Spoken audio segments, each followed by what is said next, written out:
Yo, what's up guys? We are back again with Wild Talk episode number 6. I'm pretty sure this is number 6. If you don't know already, I do an episode each week or 2 episodes each week about the Warriors. I usually do a preview and a review of the game. This week, I wasn't able to do a preview. There was a lot going on this week and yeah, pretty unfortunate. I'm so sorry for that, guys. But we are able to do the review of the game. I am here. I'm ready. We've got a Sydney trip, me and my missus, next weekend. So I may not be able to do too much video scheduled next week. So have to see how we go. This week coming, we still got our round review. We got my Supercoach team reveal. And we'll probably do a preview of the Warriors game and what I think of us coming to the weekend when the team lists are out and see how we go. But without further ado, let's get straight into the video. So first of all, I want to touch on our New South Wales Cup team and how they performed over the weekend. So they ended up coming away with the W with a 30-18 win over the Sydney Roosters. Overall, it was a bit of an up and down performance. I thought mainly like our first half was amazing for New South Wales Cup team. We played so slick, such high energy football.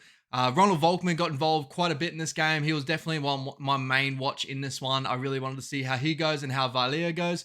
Valia didn't really do too much, to be honest, but I saw a lot out of Ronald Volkman. Another couple of try assists in this game. He looks very silky for that New South Wales Cup team. There was a couple of other good performances there. Hopefully the boys keep growing week by week, but you know, congratulations to Volkman continuing on the form that he's been continuing on with New South Wales Cup from last week with a whole lot of try assists and that sort of stuff. So it's good to see. Now, onto our main boys, and man, like, I'm a bit up and down about this one. Like, we lost this game 20-12 against the Sydney Roosters, and to be honest, I was expecting the Sydney Roosters to bounce back, but I saw a whole lot of opportunities in this game where we could have took this game. I think the biggest one I want to give like massive props to our effort, and I feel like we're growing a culture now that is being really, really good like the last couple of games.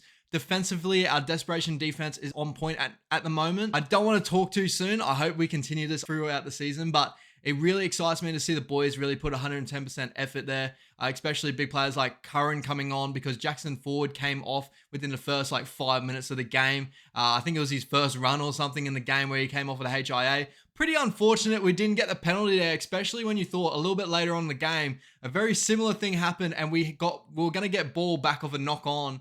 In really good field position. We were bringing the momentum back, but the Roosters getting a HIA penalty for a high tackle earlier on. It's such a similar player. Like, that really bugs me. Like, you know, obviously I don't want to put this down to referees and this and that because I don't think that's what lost us this game. It was honestly our error rate and all that sort of stuff towards the end of the game. But that was so unfortunate. I feel like, you know, at the end of the day, like if you're going to call it both sides, I'm happy for it. But we didn't get the call earlier on in the game. Like, yeah, that was just such a big call and a big moment. And the Roosters ended up like capitalizing that in our own red zone and scoring a try at the end of that one. So yeah, it was pretty unfortunate, that one, but that's the last we're going to touch with the referees in this one. Because honestly, I can't just keep going. It's the Warriors, man. This is what we've been dealing with for a while. I don't want to leave it up to that, but yeah. But as I touched on before, I just thought Joshy Curran filled in pretty well in this one. Like, he came in, he showed a whole lot of energy, a whole lot of last-ditch effort tackles. Really proud of him for his performance in this one. I thought Chance Nickel-Coxtag, for the amount of minutes he played, he thought he was very good, like scheming. Again, not too many errors out back. You know, I don't think he had one error out back. He was really, really nice. Really unfortunate within the start of the second half, him going off with HIA. We had to switch everyone around. TMM came back and he was playing at fullback, Tamari Martin. So, yeah, a couple of like little messy feels there like, where we kind of felt very disjointed. We did have a moment there where I'm pretty sure Nia Corey went off with a HIA as well. So we had about 3 or 4 boys off with HIA. And then unfortunately coming into the second half, we had Joshy Curran go down with a hip injury that hopefully from everything I've seen is not too bad, but we're praying because I love Joshy Curran. I want to see him play a bit more, but this is the effort that I really appreciate from the boys. Like Tohu Harris making 60 tackles, only missing one of them. I think I saw like 150 meters run at least or something like that. Amazing game from Tohu. This is why he's our leader, and he's really bringing that whole effort and energy to our team. I thought that Nia Corey was massive in this game. Seeing the combination between him and SJ growing quite substantially at the moment. That unders ball that SJ, like, for some reason, everyone, whenever SJ, even though he's not running as much anymore, then again, in this game, he did run a little bit more. He looked like he was, like, getting into the line. It was really, really nice to see. Defenses still, like, respect his run so much that Nia Corey is starting to get a really nice open hole out the back under when Shawnee brings him under. We saw it a couple of times in this one. We saw it last week with the Knights where KP fortunately held him up there. Well, unfortunately for us, but there's a couple of really nice moments for Nia Corey here, and he had that try assist for AFB, who, fuck, AFB was awesome in this one too. Like, yeah, got a nice multi off on that one too. I had the Warriors plus 15 and AFB, and it got me some really good coin on that one. So I appreciate you guys for that one, AFB and all that, like the Wars. You put a good performance there for my multis. I quickly want to touch on our halves and how they went in this game. I felt like they were slowly growing toward a better performance in this one. The kicking game was a little bit better than what last week was. A couple of like places where I was like, oh, I wish kind of maybe we put a different kick in and this and that. But more so towards where we were trying to bring the game back. That's where it started to see a lot more errors come into our game. It was pretty unfortunate with a couple of like really silly ones. But I thought in a like overall, our halves actually came together really well. I thought our spine in general came together really well when Chance was on the field. Wade Egan had some massive moments in the game. Like, may as well talk about Wade Egan while we're at it. Wado, like his performances are getting better and better, and I'm really loving to see his growth now. When I first saw him at the Warriors, he kind of like was really up and down for me, where I was like, sometimes he can be really undecisive out of hooker. He'll go for that little scoot play all the time out of hooker where it's not needed at all. In this one, he's picked his moments beautifully and he created a lot of opportunities here. I was starting to think that maybe like the more and more I saw it, I think there was Bailey Simonson on one side and I think Tamari Martin was on the other side of him.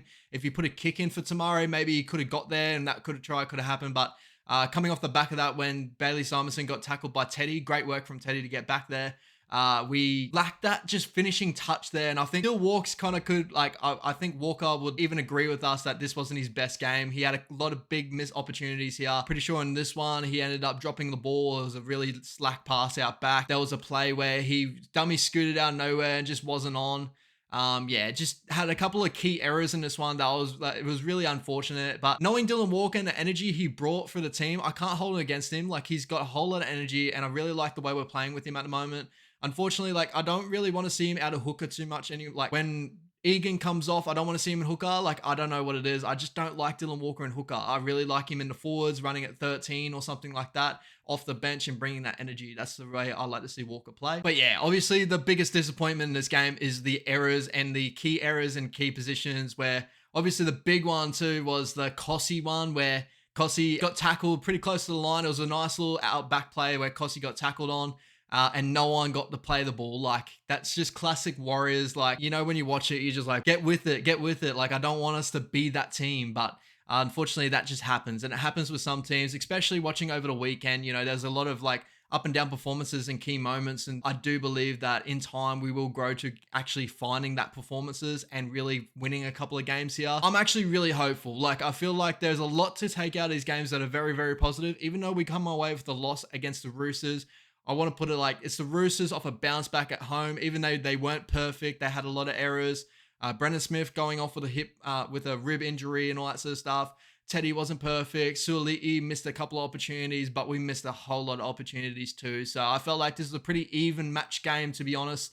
We came out with a loss, but a whole lot of positives to take out of this. And I really appreciate to see the effort from the boys. Defensively, we are sticking in there. We're like holding in the contest. And if a couple of balls went our way and a couple of I don't want to say it, but if a couple of calls went our way or this and that, maybe we could have came away with the chockies in this one. But it's just is what it is. If you go to Sydney, you got to go there, play clean, play hard, and really come away with a win.